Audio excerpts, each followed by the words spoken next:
paz do Senhor Jesus a você, querido irmão, querida irmã, ouvintes e telespectadores da Rádio Itagospel TV. Hoje nós vamos ter um diálogo espiritual com um grande homem de Deus, o nosso irmão pastor Leandro Maxwell Lima. Ele é nascido no estado do Rio de Janeiro, na cidade de Volta Redonda. Tem 40 anos de idade, é o pastor da cidade de Afonso Cláudio, tem uma formação de doutorado em teologia, mestrado de teologia, formado em direito e psicanálise. Bom dia, boa noite, pastor. A paz do Senhor Jesus. Pastor, muito importante hoje, termos o senhor aqui conosco e queremos ouvir esse trabalho que o senhor tem feito nessa cidade de Afonso Cláudio,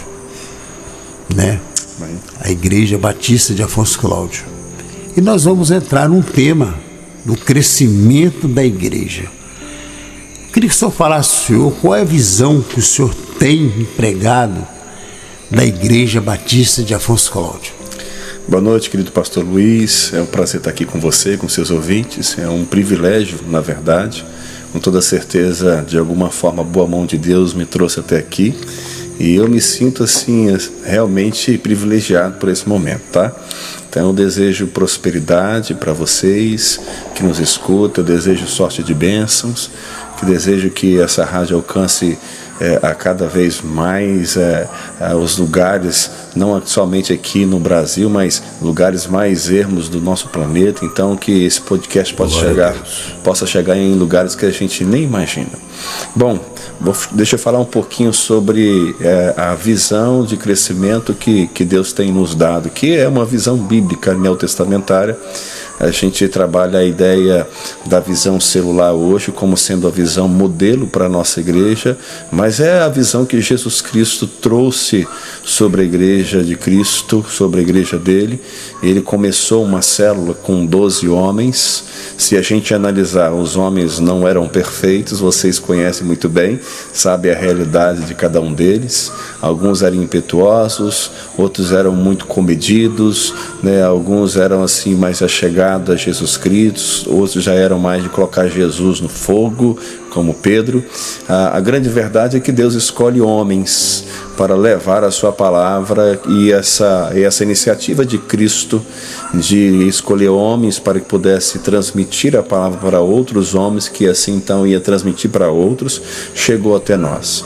Nós somos hoje alcançados por causa de uma célula, por causa de um pequeno grupo que Jesus montou, treinou durante 3 anos, e depois, com a descida do Espírito Santo de Deus em Atos capítulo 2, eles foram capacitados a irem até o confim da terra, ministrando e levando a palavra a todas as pessoas. Você sabe que Pedro não era uma pessoa assim muito letrada. Pedro era uma pessoa que tinha um estudo talvez muito raso, quase um analfabeto. Mas Pedro, ele prega e 3.000 pessoas se convertem. Na primeira conversão, nós temos 3.000 pessoas. Na segunda, nós temos quase 5.000 pessoas. Agora, um fato curioso sobre essa visão de crescimento é que dentro da visão de crescimento de Jesus Cristo, de pequeno grupo, pode ser celular, pode ser pequeno grupo, do jeito que você quiser chamar, dentro dessa visão, depois das 5.000 pessoas que foram convertidas, nós não temos mais nenhum registro na Bíblia. Por quê? É simples explicar isso, porque nós vemos cidades inteiras sendo transformadas. E a partir dessa visão, nós vemos agora uma conversão em massa. Quando a gente fala de viver a visão, falamos do resgate dos princípios neotestamentários. Princípios esses também que são encontrados no Antigo Testamento, quando a gente vê Jetro dando conselho ao seu genro Moisés, dizendo para que ele fizesse uma multiplicação de grupos e que fosse subdividindo e que ele ficasse com as coisas principais, para que ele pudesse se exaurir e então perder o fio da meada com aquele povo que era muita gente. Então nós vemos isso tanto no Antigo Testamento, vemos como no Novo. E é interessante observar, pastor Luiz, que quando falamos sobre visão de crescimento, nós não falamos de um método, nós falamos de retorno aos princípios. Ou seja, eu estou falando daquilo que Jesus mandou que a gente fizesse. E antes dele partir, reunindo os discípulos, a Bíblia diz que ele deu uma ordem, e a ordem é: ide por toda a terra.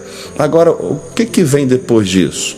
É ir tão somente? É ir para pregar? É ir para fazer uma reunião esporadicamente em alguma casa? É ir para fazer um casamento? É ir para fazer um culto ao ar livre? Tudo isso faz parte desse id. Contudo, essa não é a essência do id. A essência do id é: ide fazer discípulo. Então, quando a nossa vida cumpre o seu propósito, quando eu começo a gerar o pequeno Cristo que foi gerado em mim no coração de outras pessoas, que vão gerar no coração de outras pessoas. Então, a visão de crescimento nada mais é, pastor Luiz e os ouvintes, é a gente gerar discípulo em outras pessoas que vão gerar discípulos em outras pessoas e assim sucessivamente. Visão de crescimento hoje é retornar aos princípios, voltar com os olhos lá atrás, fazer uma visão levantado e detalhado daquilo que Cristo fez, e a partir dessa visão fazer a aplicação prática, a aplicação espiritual, para que a gente possa alcançar gente, porque o coração de Deus é o coração que é voltado para a gente. Deus ama o perdido. Deus ele entende que as nossas reuniões são para os seus louvores, é para a sua glória, é para que o nome dele seja exaltado. Mas olha só, a Bíblia diz que a alegria ela ocorre por causa do perdido. Os céus entram em festa quando o perdido é convertido. Então nós precisamos compreender que a visão da igreja não é a reunião em si. A visão da igreja é fazer discípulo. Por isso que a visão de crescimento de uma igreja, quando ela fica pautada ou fica orbitando em torno de apenas fazermos reuniões, nós perdemos a grande oportunidade, sobretudo o grande privilégio de sermos instrumento nas mãos de Deus e poder então alcançar uma vida que vai alcançar outra. Daqui a pouco eu vou falar para vocês sobre como funciona essa visão. Mas é interessante observar que visão de crescimento não é um método, é um retorno aos princípios. Glória a Deus. Pastor, dentro dessa visão que o senhor tem nos mostrado aí, né? Qual tem sido a relevância pela visão para alcançar a juventude atual de hoje? Porque nós estamos vendo uma juventude perversa, uma juventude fria, uma juventude que, né, difícil, né, de entender, difícil. A educação começa dentro dos nossos lares. Qual é a visão dessa relevância no mundo espiritual, pastor? Querido pastor e você que está me ouvindo, o que acontece? Quando a gente fala sobre retornar aos princípios, a gente tem às vezes uma ideia de categorizar, fazemos uma distinção de grupos. Só que princípio ele não é estipulado para um grupo e não é estipulado para o outro. E eu explico isso, essa minha introdução dessa pergunta. Quando falamos sobre retornar aos princípios, e aí eu falo sobre retornar aos princípios neotestamentários do ponto de vista bíblico, né? Obviamente, na pessoa de Jesus Cristo, eu falo sobre aquilo que inevitavelmente vai dar certo. Porque não é um projeto humano. Se você fizer hoje uma pesquisa e uma abordagem mais profunda, e quando eu falo abordagem me refiro a um estudo, você vai ver que os grandes coaches, você vai ver que as grandes empresas, essas empresas hoje que ganham o mundo e que ganham o mundo de dinheiro também, são empresas que estão fundamentando ou balizando as suas ideias ou seus princípios nos princípios bíblicos, sobretudo no princípio de gerar intencionalidade para ganhar outros, para construir outros e gerar mais e produzir mais. Bom, ponto. Quando eu falo sobre juventude e princípio de crescimento, eu falo sobre algo que inevitavelmente vai acontecer. Por quê? E eu vou explicar o porquê, pastor Luiz. Todos nós, dentro de nós, possuímos anseios. Nós viemos da nossa formação com uma série de carências. Então todos nós lá no íntimo quer ser reconhecido por alguma coisa. Se você olha dentro do ponto de vista da psique, você vai ver que nós temos rejeições, traumas, nós temos uma série de coisas das quais nos projetam ou nos afundam. Então o que acontece? Quando a gente retorna aos princípios neotestamentários, quando a gente volta os nossos olhos para Jesus e verificamos que Jesus nos deixa um modelo perfeito, embora nem pode ser dito como modelo, a nomenclatura talvez não seja ideal, mas ele deixa para nós uma direção, nós sabemos então que a partir daquilo ali, nossa vida, ou seja, a partir dessa visão, nossa vida terá uma funcionalidade, ou seja, ela terá uma razão de existir. Somado ao nosso interior, à nossa psique, ao nosso inconsciente, que a sua fase da infância sempre buscou a aprovação do pai e da mãe, quando a gente entende que o nosso Pai Celeste é aquele que nos aprova, e a Bíblia diz que Ele nos ama, e Ele nos ama de forma extraordinária, a gente tem um despertar. Por quê? Pensa comigo, pastor Luiz, uma pessoa que anteriormente só ficava no banco da igreja assistindo, e obviamente quando eu falo só ficava, isso não é demérito. Na verdade eu quero dizer que a gente pode avançar além de estar nessa condição. Então ela ficava no banco da igreja, ela participava de forma objetiva, sobretudo não havia uma participação muito assim incisiva dessa pessoa. O culto é administrado por algumas pessoas, como por exemplo o pastor titular, ou os pastores auxiliares, mais os ministros de músicas, e aí você tem um grupo de pessoas que ficam responsáveis pela celebração. Essa celebração acontece, quem sabe, na sua igreja quarta, ou terça, ou quinta, domingo pela manhã, domingo à noite e cessou. Bom, nós temos aí 2 vezes por semana o povo se reunindo em algum lugar na igreja, ou quem sabe no salão da igreja, para fazer aí as suas reuniões e o seu ajuntamento. Se a gente olhar para esse aspecto, pastor, a gente vai perceber que a maioria das pessoas estão apenas sendo consumidoras de um produto religioso. Quando a gente volta ao princípio, quando a gente tem um retorno ao princípio neotestamentário, nós voltamos para a ideia de que todos nós podemos fazer discípulo. E aí a minha psique que deseja produzir alguma coisa para o reino de Deus, porque todo crente quer produzir, ele só não sabe como, mas ele quer gerar, ele tem aquela ideia de que quem está em Cristo produz fruto, e fruto em abundância. Você sabe comigo que Jesus cita 3 tipos de produção, um 30, um 70, outro 100. Então assim, nós entendemos que existe diferença de produção, mas entendemos que todo mundo está gerando, produzindo no reino de Deus. Então dentro de nós tem esse desejo de servir, pastor. Só que a gente não sabe como.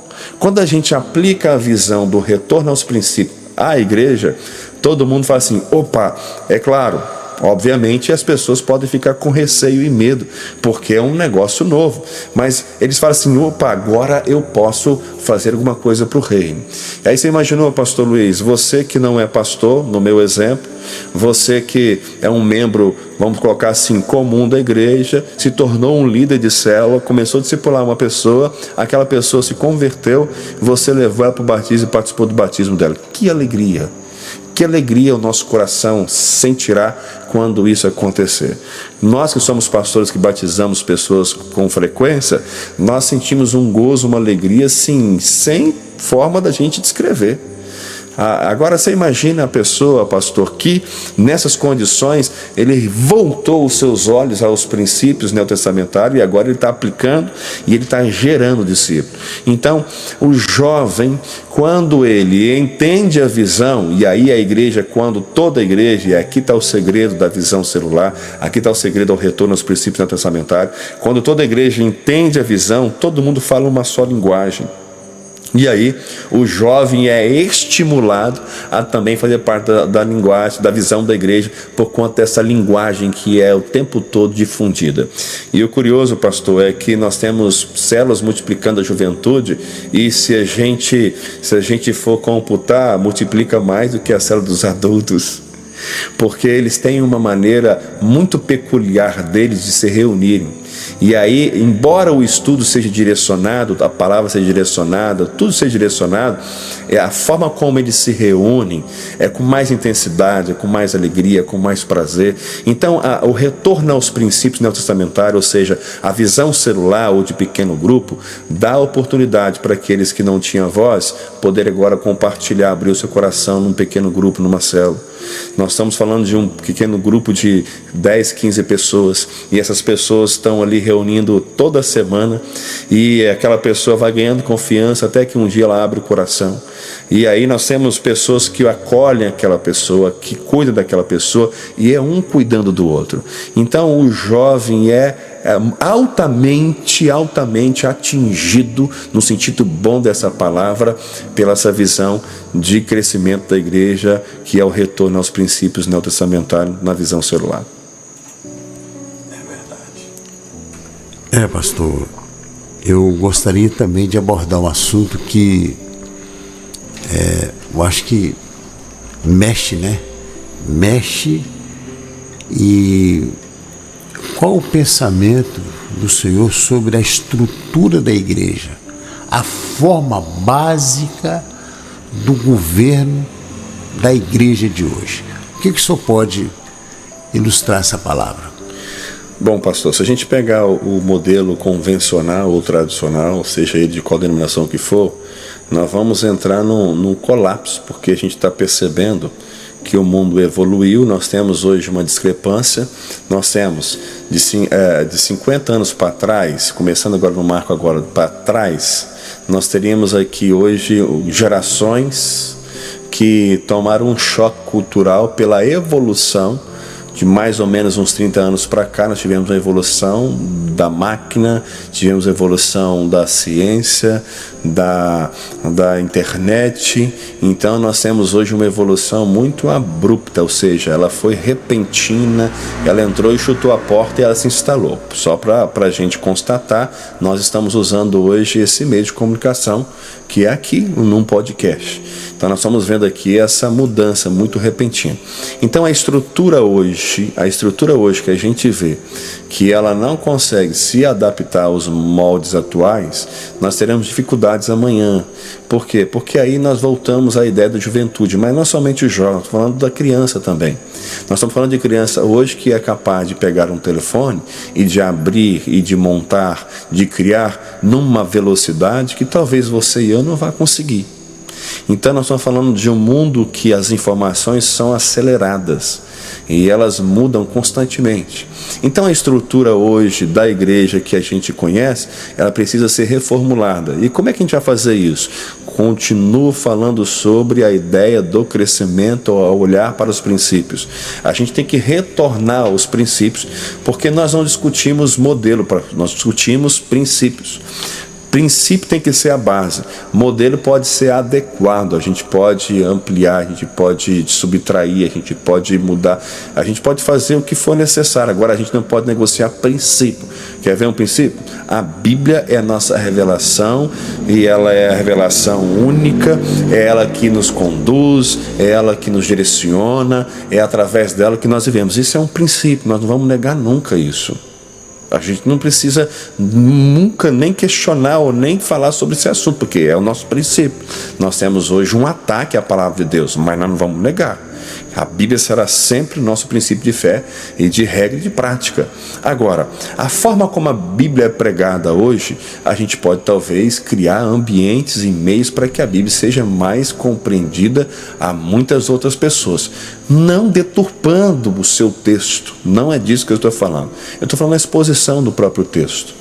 Então, se a gente for olhar para o passado, e a gente olhar que o passado ainda é presente, nós temos ainda essa estrutura, pode ser que a gente tenha muita dificuldade de crescimento, porque o mundo mudou. A velocidade da informação hoje é muito grande, a gente precisa considerar isso. Quando eu falo sobre retornar aos princípios, eu falo sobre a gente voltar os nossos olhos para aquilo que Cristo fazia. Contudo, o princípio, como ele é imutável, ele é atemporal, ele não se submete ao que acontece no mundo, às eras, o princípio então sempre vai ser aplicável. Se eu olho para o princípio, se eu não me perco dos princípios, os meus olhos não me saem dos princípios, obviamente que eu vou criar estratégia para que os meus princípios sejam pregados. Então a estrutura celular, por exemplo, é uma estrutura hoje perfeita para que as pessoas possam compartilhar corações, igual eu havia falado. É um local onde se torna um set terapêutico, ou seja, nós começamos a abrir a nossa intimidade, confiando naquelas pessoas ali e esperando delas aquilo que a gente esperaria de um líder, que é uma ajuda espiritual, que é um acolhimento. Então nós criamos laços, a gente compartilha o pão, e a gente tem como núcleo, e é aqui que existe o segredo dessa visão celular de pequeno grupo. Qual que é o segredo? Nosso objetivo não é a reunião em si. Nosso objetivo é a formação de novos líderes. Eu posso ter 20 pessoas na minha célula, como eu tenho na minha célula. Não é o ideal é até 16, mas eu tenho. Então, olha só, eu tenho 20 pessoas lá. Se eu não tiver nenhum líder em treinamento, eu não posso multiplicar essa célula. Por que eu não posso? Porque eu não multiplico a célula, eu multiplico liderança. Então eu formo líderes, eu trago o líder para perto, eu caminho com ele, eu pago café para ele, eu chamo ele para tomar um café comigo, eu levo ele num sítio, eu levo ele numa padaria, eu estou o tempo todo cuidando dele, da esposa dele, da família dele, eu e minha esposa fazemos esse trabalho. E aí o que acontece com esse líder? Ele vai sendo introduzido paulatinamente no exercício da ministração da palavra, que na verdade é como facilitador. A gente faz essas reuniões com perguntas, pastor. A gente não ministra uma palavra como se estivesse pregando. A gente lança uma pergunta e deixa o povo compartilhar. E nessa do povo compartilhar, eles compartilham a alma. A gente ministra uma palavra de cura sobre essas pessoas e elas vão ganhando robustez espiritual. Chega um momento em que ela se sente à vontade, abre o coração e aí começa o processo de cura. Tá? Quando então eu tenho líder em formação e esse líder se submeteu à escola de treinamento, que é uma escola que treina o líder para ser um líder de célula, o indivíduo para ser um líder de célula, e aí o líder daquela célula percebe que ele já está pronto para assumir uma célula, a gente multiplica aquela célula. Então o que multiplica então? É a célula? Não, a gente multiplica a liderança. Tem líder em treinamento, eu vou multiplicar ele na hora que ele estiver pronto. Eu dei um exemplo que eu tinha 20 pessoas na célula, agora o contrário também é verdadeiro. Eu posso ter na minha célula 6 pessoas. E de 6 pessoas eu tenho na minha célula, eu tenho 2 líderes em treinamento. Eu percebo que um está pronto para multiplicar. Eu posso multiplicar essa célula. Ela tem 6 pessoas, não tem muitas pessoas, mas ela tem líder em treinamento. Então eu multiplico essa célula. E olha como é que a matemática é interessante. Quando eu multiplico a célula, ela sai de 1 para 2, eu abri mais 3 vagas na minha casa e ele abriu mais 3 na dele. Eu estou considerando o fato que minha média é 6 pessoas. Mas a grande verdade, a gente trabalha entre 11, 12 15 pessoas. Então, assim, esse é o ideal para que você tenha condições de dar assistência. Então, se eu multiplico um núcleo, ou seja, o líder em treinamento, eu abri espaço agora para minha célula para mais 10 pessoas no mínimo. E ele abriu para mais 10 no mínimo. E aí o ciclo de pessoas que fazem parte da sua amizade vai para a casa dele.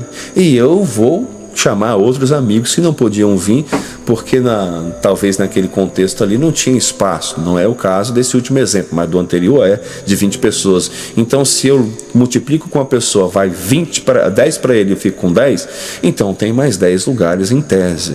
Percebe como é que o negócio funciona? E outra coisa, pastor, quando eu olho nesse sentido bíblico, eu preciso perceber que, embora a gente possa ter alguns privilégios que Deus nos deu, a gente tem uma limitação de atuação. Nem todo mundo vai nos dar crédito, por melhor que você seja, por mais inteligente que você seja. Você tem um delimitador. Você não vai conseguir alcançar todo mundo. Agora, o cara que você ganhou na sua célula, o irmão que foi para lá e se tornou um líder de célula, ele tem um nicho de atuação dele, ele tem um ciclo, o círculo de amizade dele. Nesse ciclo de amizade dele, ele vai ganhar mais um, vai ganhar mais outro, vai ganhar mais outro. E daqui a pouquinho, nós estamos povoando a cidade toda com uma célula em cada rua. Glória a Deus, né, pastor? Pastor, nesse diálogo, o senhor está comentando sobre o crescimento, né? Nesses últimos 5 anos na cidade de Afonso Cláudio. Queria que o senhor falasse para a gente qual o crescimento nos últimos 5 anos na cidade de Afonso Cláudio, nessa área espiritual, pastor. Pastor querido e ouvintes, eu com muita alegria eu gosto de falar e quero falar dessa cidade, dessa igreja. Eu fui recebido nessa igreja por causa da mão de Deus. Foi assim algo extraordinário. Me recordo que quando eu fui convidado, unanimemente toda a igreja ficou feliz com a minha chegada e houve apoio da igreja.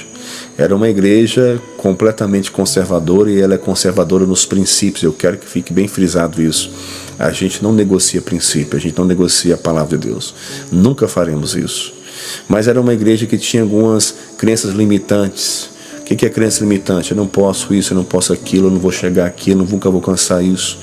E isso impedia que ela pudesse avançar em algumas áreas. estrategicamente, e aí eu entendo isso muito mesmo, no sentido de que Deus derramou sua bênção sobre nós.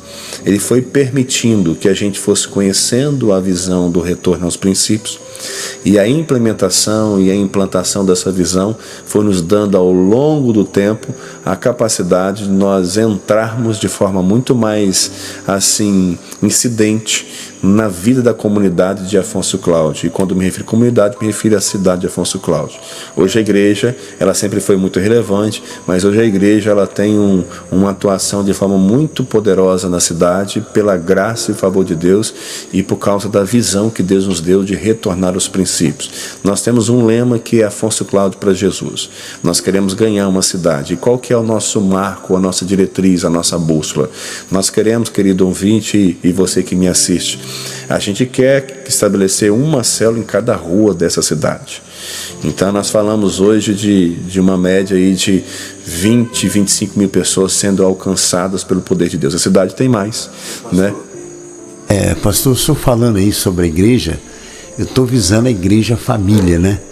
Porque eu vejo que o senhor é muito querido realmente. Eu fiquei alguns anos na cidade de Afonso Cláudio, e eu já fui algumas vezes, né, participar dos conclaves espirituais ali, e eu vejo que como o senhor é querido, como os jovens da cidade, né, eles têm um zelo pela tua vida. A gente vê que uma implantação, essa é a visão da igreja. É isso aí. Porque a família, eu acho que esse contexto que o senhor está falando, a gente tem que abrir mais leque, porque eu vi, participou dentro da minha família.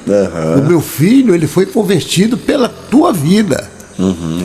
O Manuel, que hoje fez o casamento dele, o senhor fez o casamento dele. Acabamos de chegar de lá, né? Foi lindo. Então, assim, eu vejo que os jovens, aquele grupo de louvor, sabe?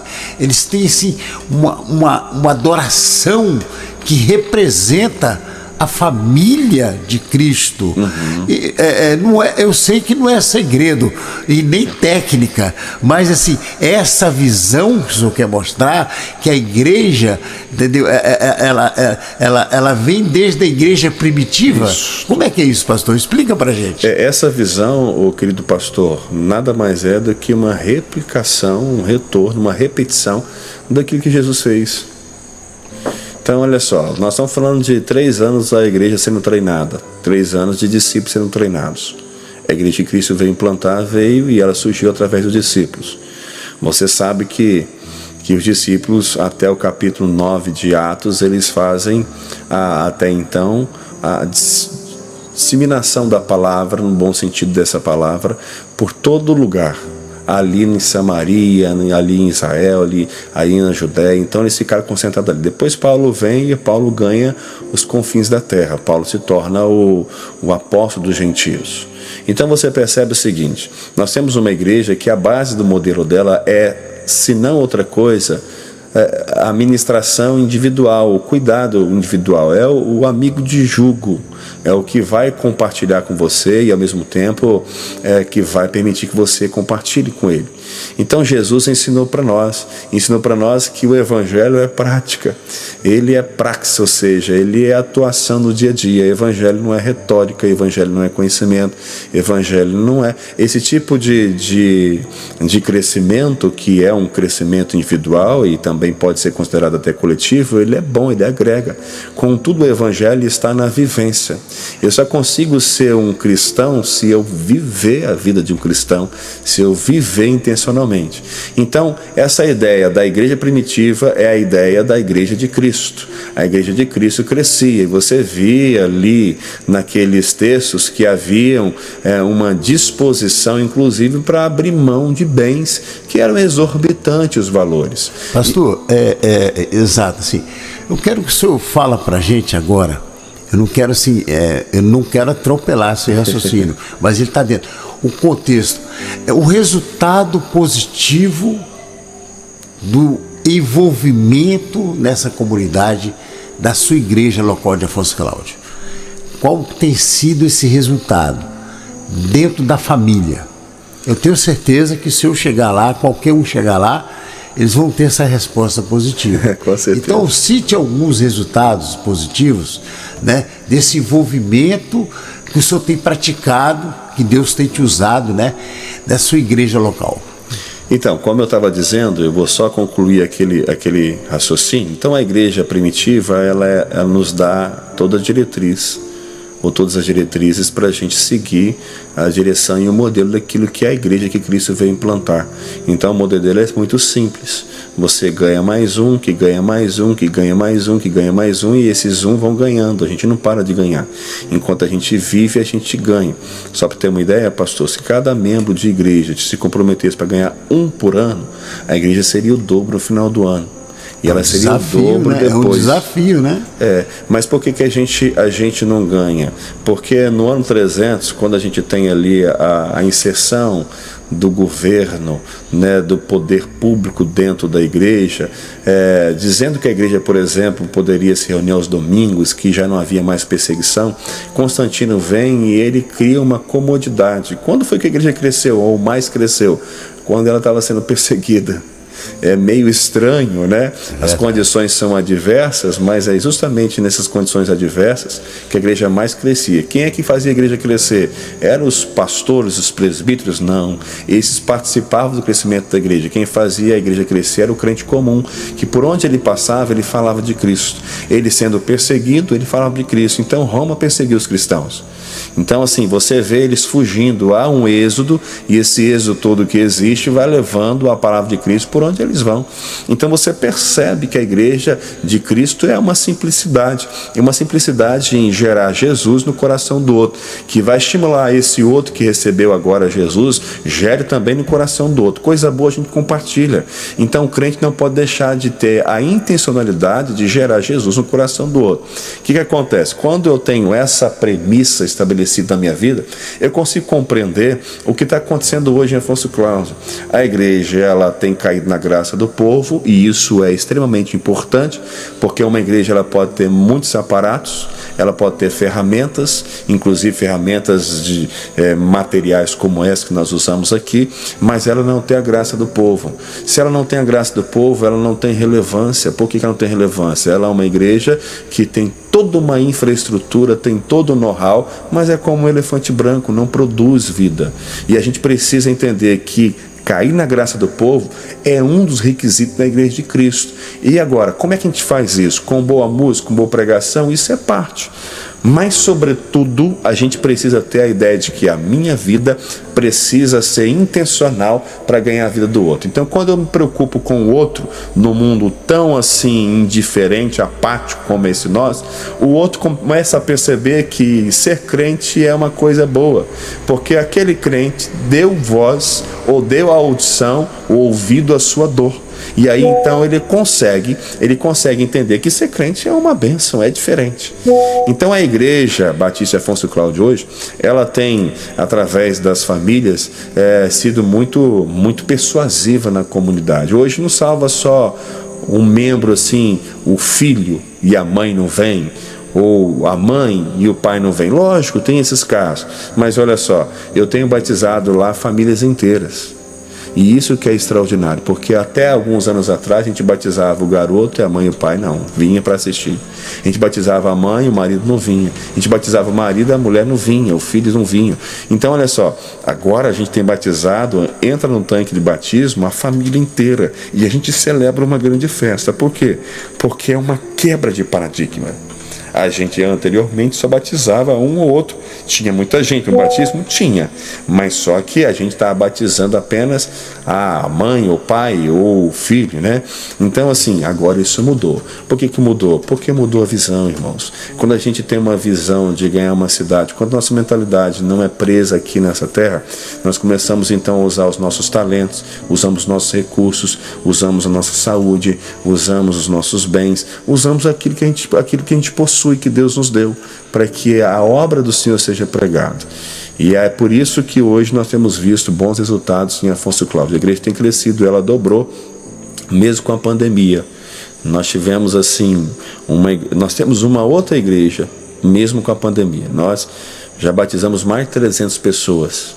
Então assim, é algo extraordinário para uma igreja de interior, e Deus está agindo, os cultos são felizes, são abençoados. Se você quiser ver, entre lá, Oficial IBAC, né? Você vai encontrar os nossos cultos lá no YouTube, e assim é tremendo o que Deus tem feito. Pastor, a gente observa que é o motivo, né, de uma ligação um com os outros, com a prática do amor, das boas obras, né, que ela traz essa colaboração das pessoas entenderem mais próximo do amor de Cristo, né, pastor? É isso aí. Né? E não tem nada mais próximo ao amor de Cristo, irmão, que fazer o que Ele mandou que a gente fizesse.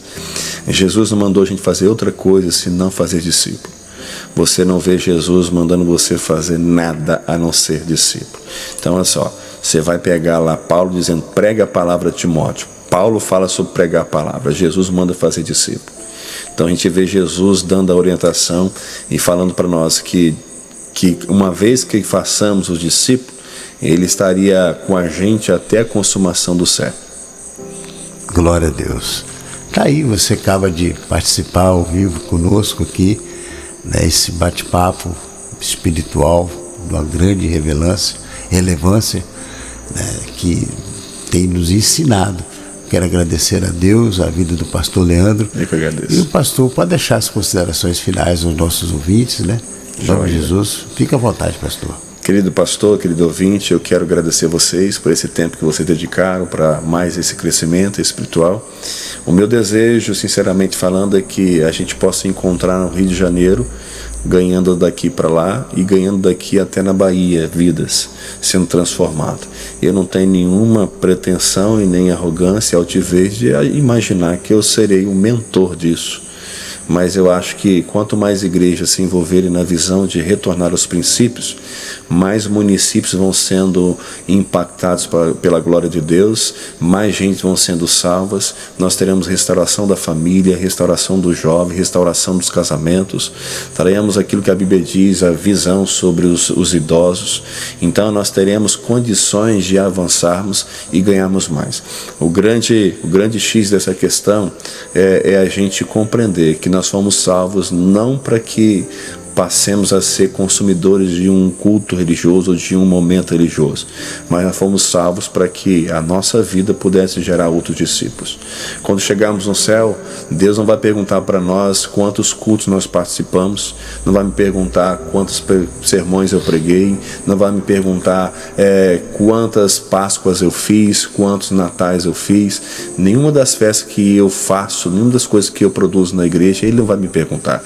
Ele vai me perguntar quantas pessoas você trouxe para a eternidade. Essa vai ser a minha e a sua pergunta, porque quando a gente vê lá no Antigo Testamento que o sangue daquelas pessoas que não haviam sido ministrada a palavra estava sobre a mão de um profeta, quando a gente chega no Novo Testamento, a gente tira a ideia de que esse profeta é a figura do pastor. Esse profeta é a figura do crente. O crente que é salvo, ele vai ser cobrado para que seja lhe dado resposta em razão daqueles que ele não pregou. Nós pregamos com intencionalidade, viva intencionalidade. Deixa eu só terminar, pastor, falando um pouquinho mais. Olha só, se você vai no supermercado, você tem que brilhar a luz de Cristo. Aí imagine você está no supermercado e aí você está numa fila enorme, e aquela fila enorme você é um dos primeiros. Você percebe que tem uma grávida, que você percebe que tem uma pessoa idosa, uma pessoa lá atrás que tem condições talvez que precisa de uma assistência melhor, até uma pessoa normal como você. Você intencionalmente pode ser uma pessoa cortês, e se você mora numa cidade pequena, isso é muito louvável. Você pode conduzir aquela grávida, aquele idoso, ou até uma pessoa que você julgue necessária naquela hora, para passar à sua frente. Olha só, esse tipo de mensagem você passou para ele. E você está passando que tipo de mensagem para ele? Que você é um educado, que você é uma pessoa generosa, que você é uma pessoa abençoada. Mais tarde essa pessoa vai descobrir que você é um crente.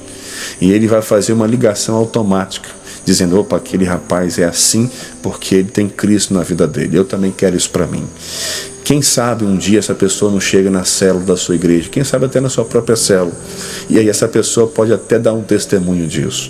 Irmãos, nós temos que ser intencionais. Não é ser um crente, e desculpa a expressão, um crente enjoado que quer pregar o tempo todo para todo mundo em todo lugar. Tem gente que não entende que existe lugar para todo momento. Agora, se eu prego com ações, eu posso pregar em todos os lugares. Se eu prego com testemunho, eu posso pregar em todos os lugares. É uma mensagem não falada, mas é uma mensagem que traz um impacto poderoso. Então, a vida do crente precisa ser intencional. Quando eu retorno aos princípios, eu retorno olhando para dentro de mim mesmo e verificando que eu preciso produzir no reino de Deus. Então, irmãos queridos, o meu desejo é que a sua igreja, a sua cidade seja impactada com a glória de Deus através de sua vida, uma vida intencional, uma vida que brilha o Cristo que um dia resgatou você do pecado. Deus abençoe você, a sua família, que Deus possa alcançar todos os seus sonhos e planos, mas sobretudo que Ele possa fazer com que os projetos dele, do seu propósito, se estabeleçam definitivamente sobre a sua vida e sobre a minha vida. Obrigado, pastor Luiz. Não, mas espera aí, antes do senhor encerrar, eu quero que o senhor fala agora sobre aquela ilustração que o senhor fez hoje no casamento do nosso filho, né, sobre o crente. Gente, eu quero, porque é muito lindo, é baseado um exemplo. Depois que eu quero que o senhor mate essa matéria no coração nosso, porque é muito lindo. Vamos lá, pastor. O senhor está se referindo àquela ilustração do crente, do religioso? Que foi no hospital, né? Isso é uma verdade, tá, pastor? Não é um conto, não, é uma verdade. Sim. Deixa eu contar para vocês. Eu estava falando agora há pouco a um casamento e dizendo que um dos princípios do casamento é a comunicação. Quando Salomão fala assim, a sua boca destila mel, ele está querendo dizer que a comunicação que existe entre ele e a sua esposa é uma comunicação doce. Então, uma docilidade. Salomão está dizendo para a sua amada que a conversa que eles possuem diariamente é uma conversa que traz ao coração o alimento.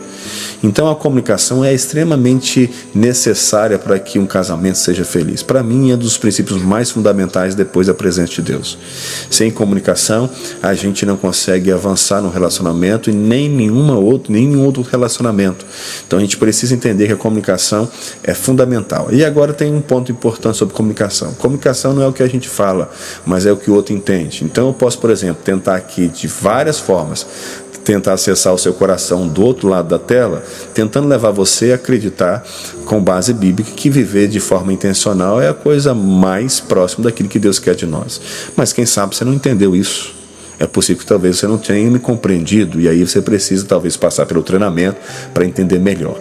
O que eu quero dizer com isso? Que eu estou me esforçando para tentar fazer você enxergar o que é que para mim já é muito claro. Comunicação é esse esforço de tentar fazer o outro entender aquilo que eu quero passar. É de tentar fazer-se compreensível. Bom, eu contei uma ilustração sobre isso, e eu gosto muito dessa ilustração, embora ela seja um fato real e triste.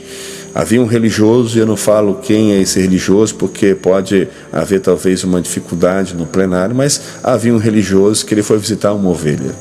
Quando ele chega no hospital, aquela ovelha não está em condições de falar, ele se posiciona, abre a sua Bíblia e começa a ler a Bíblia sem fazer nenhuma comunicação com o homem, e ele vai lendo, e o homem começa a se debater, começa a ter algumas reações, e aí o religioso não menciona nada, não dá crédito, não dá ouvidos, e ele faz sinal, e o religioso pedindo uma caneta e um papel, e o homem religioso então tira uma caneta e um papel, entrega para ele, mas continua lendo a Bíblia, ele escreve, ele pega aquele papelzinho, coloca dentro do bolso do paletó e continua. Para a tristeza do religioso e para aquele momento, aquela pessoa que estava ali na frente do religioso morreu, ali, na sua frente. Ele voltou triste para casa, esse religioso, e mais tarde ele fez o velório e sepultou a sua ovelha. Quando ele estava saindo do velório ou saindo do cemitério, ele se deu conta de que ele tinha recebido um papelzinho no bolso, que estava no bolso daquele homem que ele havia acabado de sepultar. E ele então resolveu tirar o papel. Quando ele tirou o papel, ele leu as seguintes palavras: o Senhor está pisando na mangueira do oxigênio. Quando você e eu não nos comunicamos bem, mais cedo ou mais tarde nós vamos matar uma pessoa. Pode ser nosso filho, pode ser nossa esposa, pode ser nosso esposo. Vou dar um exemplo para você. Você talvez seja de uma geração em que a metodologia de educação era a base do grito, era a base da imposição, pela aplicação de disciplina física. Então você continuou repetindo esse ciclo vicioso, que nós podemos chamar dentro da psicanálise de ciclo vicioso, mas dentro da visão religiosa, dentro da visão bíblica, pode ser até considerado por algumas correntes teológicas como uma maldição hereditária. Então você repete um ciclo de maldição hereditária, e aí você vai imprimindo no seu filho e na sua filha essa mesma maldição. O que vai acontecer com o seu filho? Ele vai crescer e vai repetir suas ações. Por quê? Porque a sua comunicação não era fluida, não era uma comunicação que o fazia entendido. A sua comunicação era arbitrária, era uma comunicação que impunha. Quando a gente não sabe dosar a nossa autoridade com os filhos e também o nosso chamar para perto, aproximá-los, a gente acaba perdendo os filhos. Eu quero dizer isso aqui com muita tristeza. Há muitos pastores que perderam seus filhos porque não soube lidar com os filhos.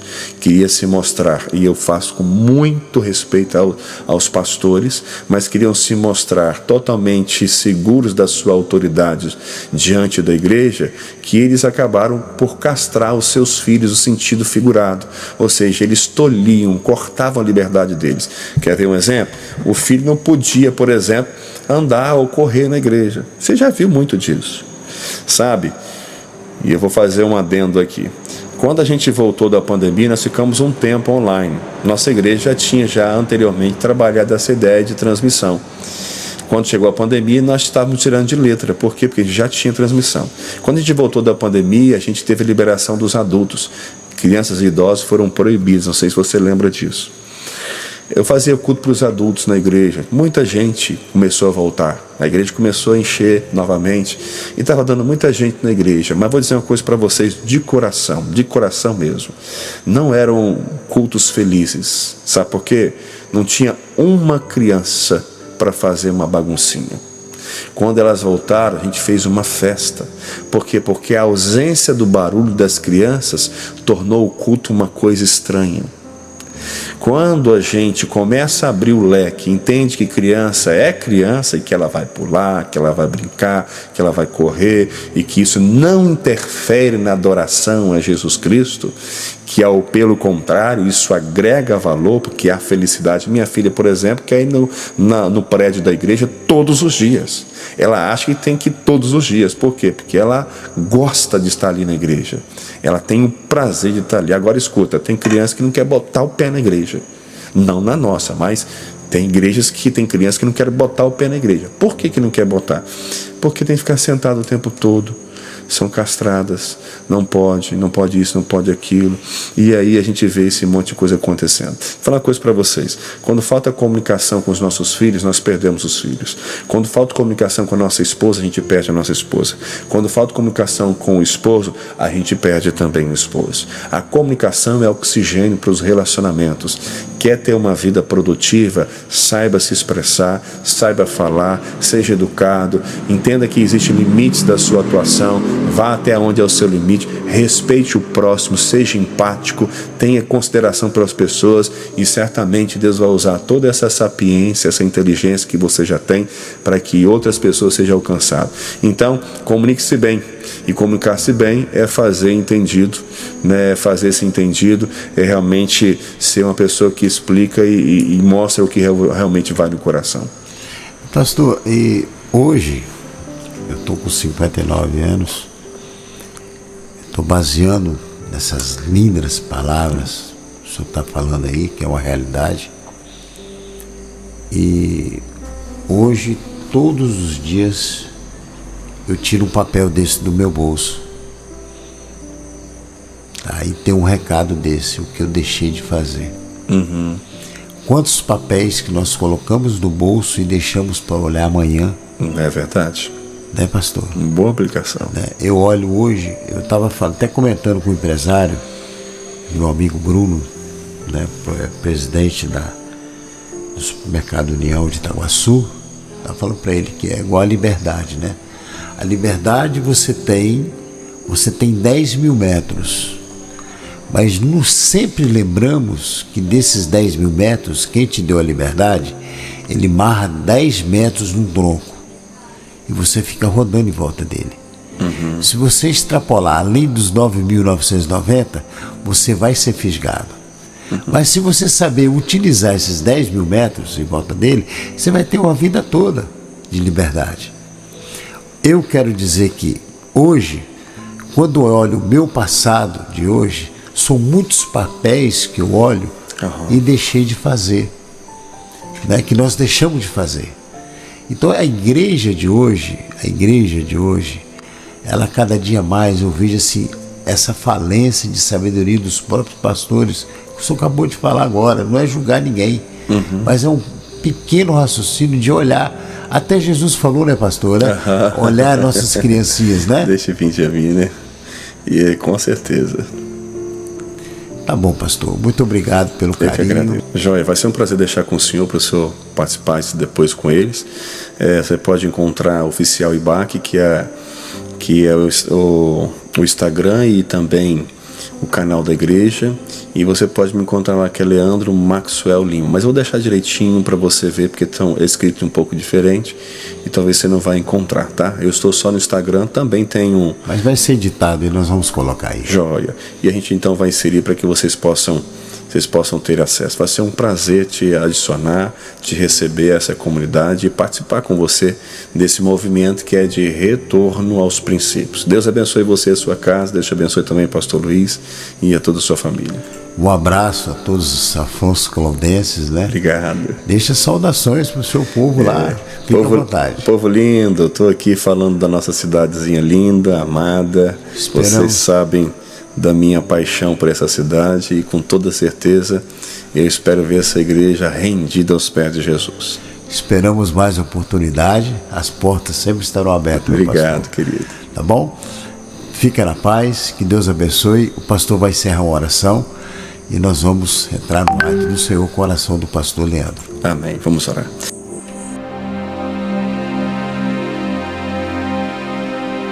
Deus, obrigado porque o Senhor confiou a nós, homens imperfeitos, a maior das tarefas, ó Deus, que é administrar vida aonde existe morte.